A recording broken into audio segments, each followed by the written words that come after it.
अरे इतना बड़ा कैमरा लेके अगर से दूर से नहीं पाओगे तो बेकार बात था कैमरा। ठीक ठीक बिल्कुल हो गया, ये तो बेकार है। जी है जो बीडीसी है नकदी 50 सदस्य है। आपसे आग्रह है कि आप मुख्य अतिथि में रमेश पटेल जी है भवानी के, आपसे आग्रह है कि मुख्य अतिथि का ने हमें जो संदेश दिया है कि कमजोर हैं, निराश्रित हैं, उनके साथ खड़ा होना है और उन्हें सशक्त बनाना है, ये राज्य का नैतिक दायित्व है। आप ऐसे सोचिए कि राजमाता अहिल्याबाई होलकर 300 साल पहले जिनका जन्मदिन,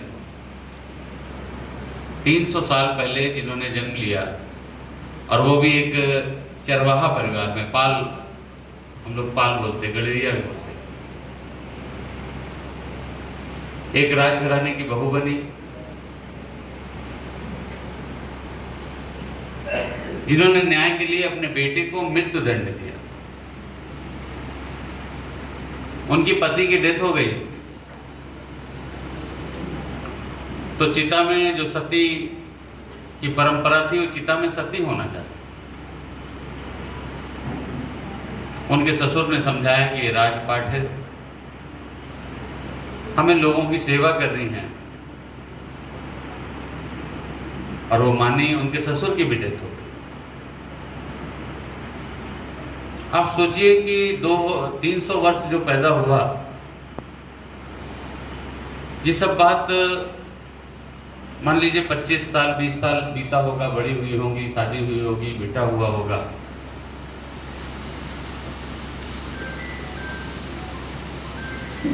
क्या सोच थी, कैसी परिकल्पना थी।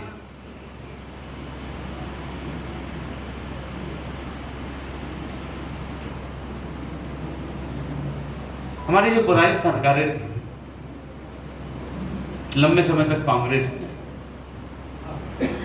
गुलामी के प्रतीकों को महिमा मंडित करने का,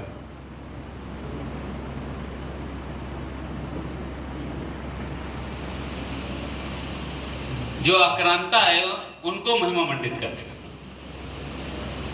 उनके बारे में हमें पढ़ा गया, हमें बताया गया, बड़े पराक्रमी थे। हमारे मंदिरों पर हमला, उस अहिल्याबाई होलकर ने, राजमाता जी ने पूरब से पश्चिम, उत्तर से दक्षिण, चाहे वाराणसी का काशी विश्वनाथ हो और चाहे रामेश्वरम, कश्मीर से लेके कन्याकुमारी तक, केदारनाथ, बद्रीनाथ, ऐसे तमाम मंदिरों का बिना किसी तरह का टैक्स लगाए हुए जीर्णोद्धार कराने का काम किया, और मंदिरों को उत्थान के लिए वो लगी रहे। उन्होंने ऐसा कहा, उनकी फोटो आप देखिए, उनके हाथ में शिव जी,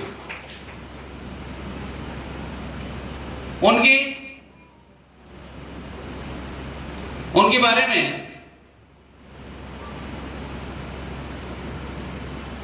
जिनका वो एक उनका मानना, उनका कहना था, मेरा मार्ग धर्म का है और धर्म का मार्ग न्याय का है।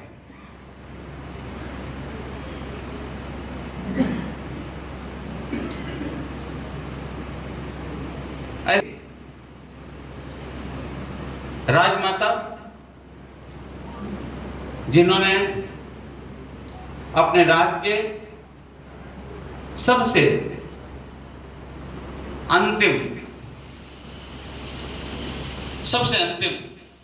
व्यक्ति की भी चिंता की, सबसे अंतिम व्यक्ति की भी उठाने का काम किया।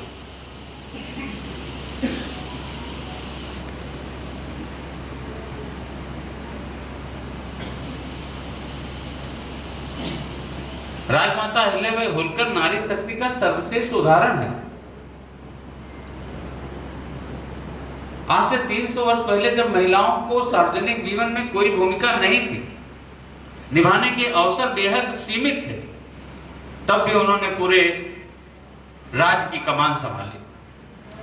उनकी प्रशासन नीतियां दूरदर्शिता अभूतपूर्व थी। राज व्यवस्था के उत्कृष्ट संचालन के कारण उन्हें लोक माता का महत्व मिला, लोक माता के नाम से उन्हें जाना जाने लगा और उनको उपाधि मिली। अपने राज्य के सबसे अंतिम वर्ग, सबसे वंचित वर्ग के हितों की चिंता उनके संरक्षण, उनकी जनप्रियता का आधार था। उन्होंने जनजातियों, किसानों, विधवा महिलाओं के पुनर्वासन के लिए विशेष अभियान चलाया। एक विशेष अभियान चलाया। राजमाता अहिल्याबाई होलकर ने हमें संदेश दिया कि जो कमजोर हैं, निराश्रित हैं, उनके साथ खड़ा होना है और उन्हें सशक्त बनाना है। यह राज्य का नैतिक दायित्व है। उनका मानना था कि प्रजा का सुख ही शासक का सुख है। राजा का सुख माने प्रजा का सुख। प्रजा सुखी है तो राजा सुखी रहेगा। उनके आदर्श, उनका जीवन, उनकी शासन पद्धति आज भी हम सबके लिए प्रेरक है। भारतीय धर्म, संस्कृति और परंपरा के विकास में उनका योग है कि आज हम 300 साल बाद भी उनकी पावन स्मृति को आदर सहित प्रणाम कर रहे हैं। अभी हम सब लोगों ने यहाँ पर पुष्पांजलि कर, इनके बारे में नहीं बताया गया। आज हमारी पार्टी ने यह निर्णय लिया, देश के एक एक जिले में यह कार्यक्रम होगा, मंडल पे होगा, बूथ पर भी यह कार्यक्रम होगा, ताकि लोग अहिल्याबाई के बारे में जाने कि कैसे उन्होंने, जब संसाधन नहीं थे, सड़कें नहीं थी, उन्होंने महिलाओं की सेना बनाने का काम। महिलाओं की सेना एक डिप्लोमेट भी थी, डिप्लोमेटिक कूटनीतिक। जब वो राजपाट संभाले तो उनको और राजाओं को लगा कि इनके तो कोई है ही नहीं है, लेडीज है, क्या करेंगी, महिला है, क्या करेंगी। उन्होंने कहा हम युद्ध करेंगे, कब्जा करेंगे। तो उन्होंने राजा को पत्र लिखा, एक पत्र लिखा कि आइए हम आपसे लड़ाई करने के लिए तैयार हैं। हम अपनी सेना के साथ, जो हमने सेना बनाया है, महिलाएं हमारी बहनें हैं, उनके साथ हम युद्ध में उतरेंगे। लेकिन आप सोचिए, अगर आप हमसे हार जाएंगे तो पूरी दुनिया में आपकी कितनी थूथू होगी। अगर जीत जाएंगे तो सम्मान नहीं होगा, आपने कहेंगे लोगों ने एक महिला को हराया। और वो राजा लड़ाई करने नहीं आया, ये डिप्लोमेटिक जीत थी। ये मानी रानी अहिल्याबाई जी को राजमाता बनाता है, राजमाता ने जो इस तरह से काम किया है। मुगल आक्रांताओं द्वारा जिन प्राचीन मंदिरों को नष्ट किया गया, क्षतिग्रस्त किया गया, राजमाता अहिल्याबाई ने उनके पुनरुद्धार का बीड़ा उठाया।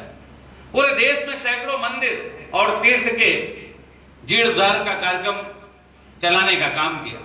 उन्होंने सनातन मूल्यों को पुनर्जीवित करने का काम किया।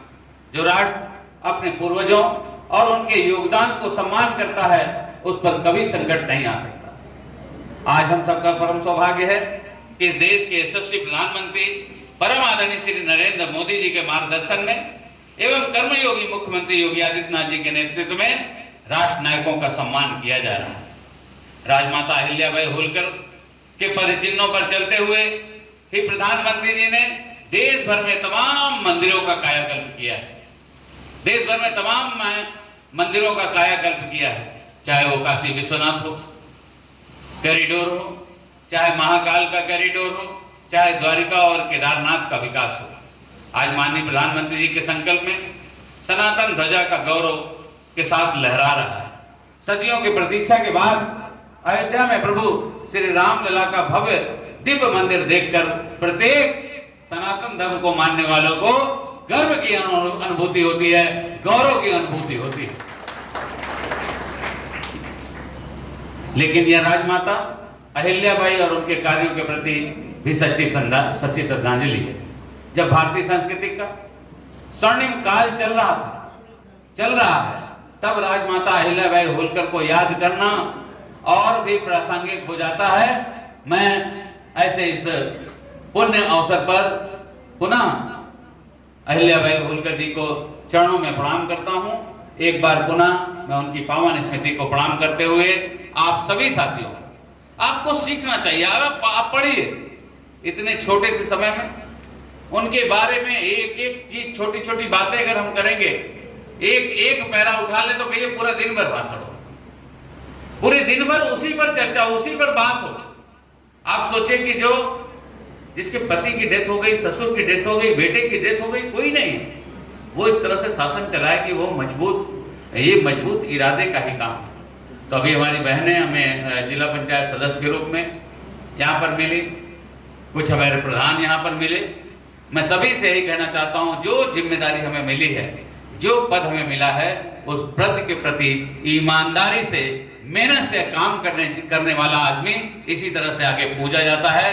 निश्चित रूप से जब मौका मिले अच्छा काम करना चाहिए। मैं आप सबको बहुत बहुत चाहूँ और राजमाता